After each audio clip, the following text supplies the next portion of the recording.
जरा सा मौका मिला, भारती मुंह उठाकर मायके आ गई और आते ही अपना फरमान शुरू कर दिया। मम्मी, भाभी कहाँ है? नज़र नहीं आ रही है। मैंने तो सोचा था आज आप दोनों से मुलाकात हो जाएगी, इसलिए अभी चली आई। भारती अपनी माँ रेवती जी से बोली। रेवती जी बोली, बेटा तेरी भाभी को क्या काम है, बस दिन भर अपने कमरे में पड़ी रहती है, जब देखो आराम फरमाती रहती है। तू तो जानती है मुझे तो दोपहर में भी नींद नहीं आती है, इसलिए जागती रहती हूँ। अच्छा हुआ तू आ गई, वरना मुझसे बातें करने वाला कौन है यहाँ।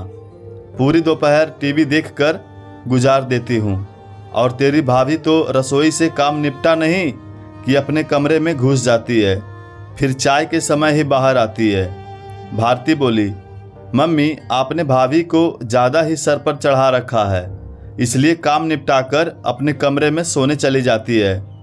कभी भी बहुओं की लगाम अपने हाथ से छोड़नी नहीं चाहिए, वरना हमें ही भारी पड़ता है। राहुल भैया भाभी के कहने में नहीं आ जाए, ध्यान रखना। रेवती जी बोली, अरे बेटा, शादी के बाद अपना बेटा अपना कहाँ रहता है, वह भी पत्नी के सुर में सुर मिलाने लगता है। तेरा भाई भी तेरी भाभी के रंग में रंगने लगा है, वह जो बोलती है वैसा ही करने लगा है। मगर तू तो जानती है मैं भी कम नहीं हूँ।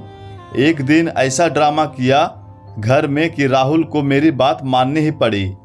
अब मेरे सामने बीवी की तरफदारी नहीं करता है, वरना पहले तो बीवी के पीछे पीछे रसोई में चला जाता था, मेरा भी लिहाज नहीं करता था। मगर उस दिन के बाद दोनों मेरे सामने ज़्यादा बात तक नहीं करते।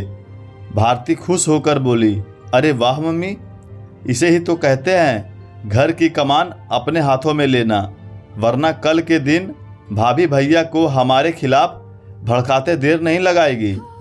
अच्छा किया आपने जो समय होते ही रोक लिया। दोनों को अब बेडरूम में उन्हें जो करना है करें, मगर हमारे सामने एक दूसरे से दूर रहें, वरना भाई यदि पूरे घर में भाभी के पीछे पीछे घूमेगा तो हमारी क्या कद्र रह जाएगी।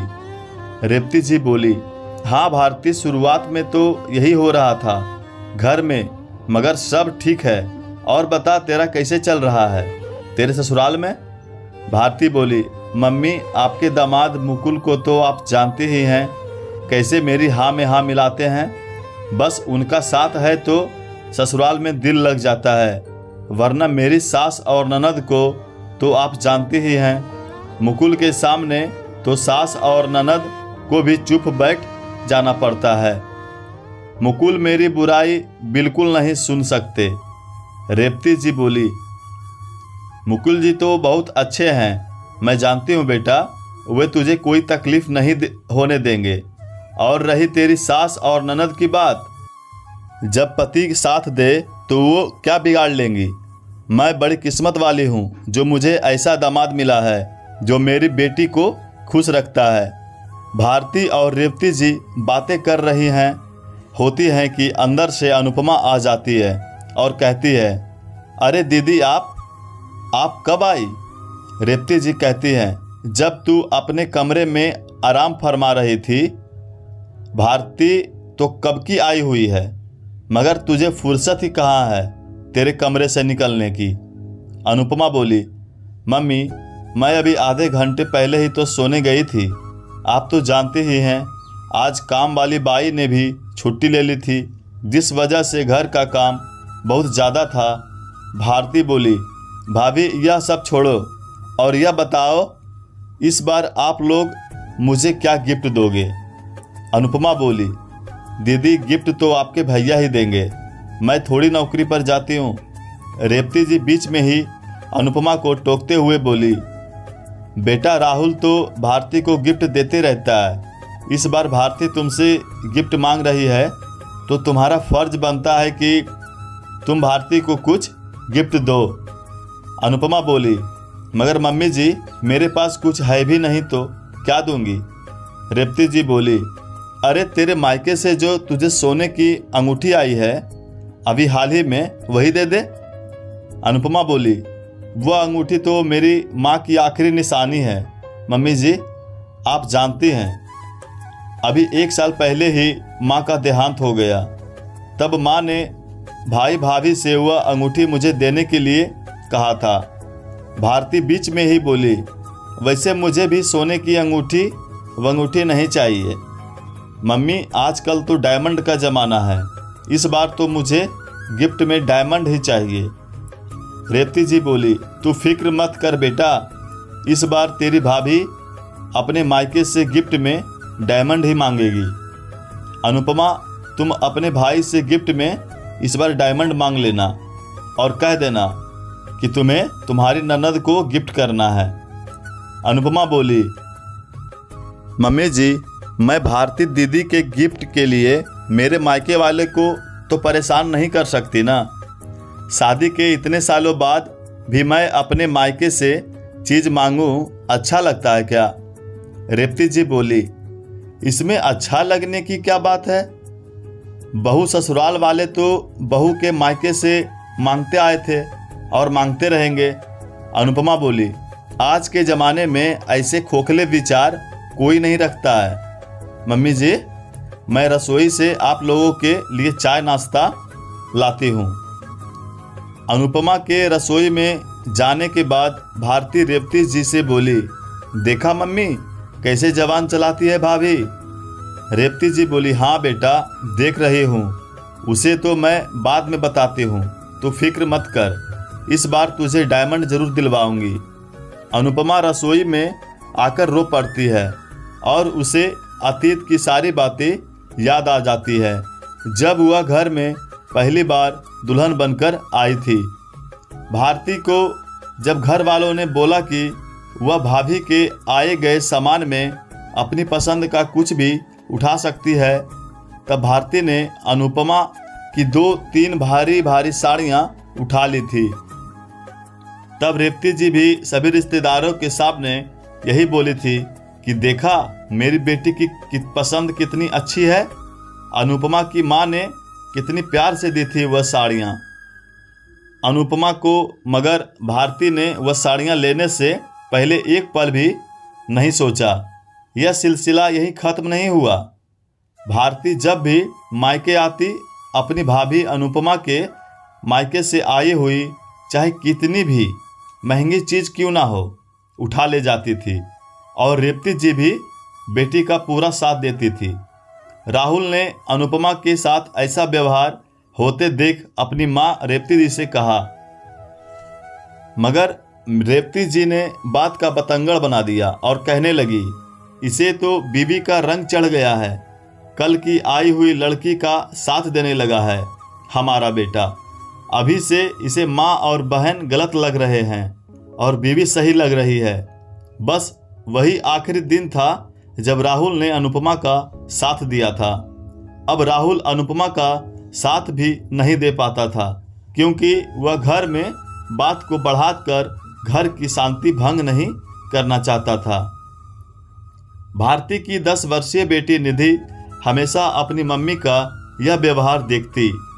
एक दिन वह अपनी मम्मी से बोली, मम्मी, मामी को कितना बुरा लगता होगा, आप हमेशा उनकी महंगी महंगी चीज़ें उठा लाती हो। उन चीज़ों पर तो सिर्फ मामी का हक है, क्योंकि वे चीज़ें उनके माता पिता ने उनको दी हैं। भारती बोली, बेटा, मैं इस घर की बेटी हूँ और घर की बहू की चीज़ों पर घर की बेटी का हक पहला होता है, इसलिए मैं जो चाहूँ अपने मायके से ला सकती हूँ। मायके में बेटी का स्थान बहू से ज़्यादा महत्वपूर्ण होता है। अनुपमा यह सब सुन स्तब्ध रह गई थी। अनुपमा शादी से पहले नौकरी करती थी, मगर शादी के बाद रेवती जी बीमार रहने लगी, जिस वजह से उसे नौकरी छोड़नी पड़ी। पूरे दिन घर के काम करने के बाद अनुपमा दोपहर में आराम करने जाती थी, वह भी रेवती जी को अखरता था। पूरा दिन खड़े रह रहकर अनुपमा के पांव रात तक सूज जाते थे, मगर रेवती जी को कभी अनुपमा का दर्द नहीं दिखाई देता था। पूरा समय घर के काम करने के बाद भी रेवती जी बेटी भारती से बहू अनुपमा की बुराई ही करती और भारती भी बराबर आग में घी डालने का काम करती। रेवती जी का श्रेय पाकर भारती भी भाभी अनुपमा की इज्जत नहीं करती थी। हाँ, बस गिफ्ट बराबर मांगने चली आती थी। अरे अभी तक चाय नाश्ता बना या नहीं? रेवती जी चिल्लाई। रेवती जी की आवाज़ से अनुपमा वर्तमान में लौटी और अनुपमा ने जल्दी जल्दी चाय कप में भरी और नाश्ता प्लेट में निकालकर बाहर ले गई। रेवती जी बोली, भारती मैं कहती थी ना, हर काम आराम से करती है। अब देख, चाय नाश्ता बनाने में ही कितना समय लग गया इसे। भारती ने चाय नाश्ता किया और ससुराल के लिए रवाना होने लगी। फिर जाते समय बोली, भाभी इस बार डायमंड याद रखिएगा। अनुपमा कुछ बोली नहीं, क्योंकि अपने भाई भाभी से ननद के लिए उपहार मांगना उसे सही नहीं लग रहा था। 2 दिन बाद रेवती जी का बर्थडे था, जिसमें भारती भी मायके आई थी। भारती को आज उदास देखकर रेवती जी बोली, क्या हुआ बेटा, आज तेरा चेहरा उतरा हुआ क्यों है? भारती बोली, क्या बताऊं मम्मी, मेरी सास ने मेरा जीना हराम कर रखा है। 6 दिन बाद मेरी ननद का बर्थडे आने वाला है। मेरी सास ने मुझे लिस्ट थमा दी है और कहा है तेरी मम्मी से यह सारा सामान घर की बेटी के लिए ले आना। थोड़े दिनों पहले मम्मी जी कह रही थी, क्यों ना हम मेरी बेटी को एक कार गिफ्ट में दे दें। मुझे तो डर है कि कहीं मुझे कार भी तुम लोगों से मांगने ना कह दिया जाए। मेरी ननद का जब मन करता है मुंह उठाकर मायके चली आती है। मैं तो तंग आ गई हूँ इन सास ननद के झमेलों से। मेरी ननद भी बिल्कुल कम नहीं है। मम्मी जब देखो भाभी गिफ्ट करती रहती हैं, और मेरी सास ने तो उनकी बेटी को सर चढ़ा रखा है, जिसका परिणाम मुझे भुगतना पड़ता है। रेवती जी बोली, कैसे बेकार लोग हैं तेरे ससुराल वाले, इन्हें इतनी भी समझ नहीं है कि बेटी के मायके वालों से कैसे गिफ्ट मांग सकते हैं। और अब ननद को जो भी चाहिए अपने पति से ले, अपनी भाभी से भला कौन गिफ्ट मांगता है। कार लेना तो अब तुम्हारी ननद के पति का फर्ज बनता है, तुम्हारा नहीं। सारी गलती तेरी सास की ही है, उन्होंने ही बेटी को इतना सर चढ़ा रखा है। अनुपमा यह सब सुनकर बोली, मम्मी जी दे दीजिए ना सारा सामान जो दीदी के ससुराल वाले मांग रहे हैं। रेवती जी बोली, बहू यह क्या कह रही हो तुम, दिमाग खराब तो नहीं हो गया है तुम्हारा? अनुपमा बोली, क्यों बुरा लग रहा है मम्मी जी? आप और दीदी भी तो अब तक यही कर रहे थे। अब जब अपनी खुद की बेटी की बारी आई तो आपको यह बात समझ आई कि बेटी के मायके से कैसे गिफ्ट मांगे जा सकते हैं। बहू भी तो किसी की बेटी ही है मम्मी जी। आप लोग हमेशा मेरे बारे में बातें करते हो कि मैं दिन भर कुछ नहीं करती, बस आराम करती हूँ। मगर मम्मी जी आप यह भूल जाती हैं कि मैंने सिर्फ नौकरी आपके बीमार रहने की वजह से छोड़ी ताकि आपकी सेवा कर सकूं। रोज़ सुबह 5 बजे उठकर मैं सभी का चाय नाश्ता और टिफ़िन तैयार करती हूं। आपको समय पर दवाइयाँ देना, आपको अस्पताल ले जाना, सब मैं ही करती हूं।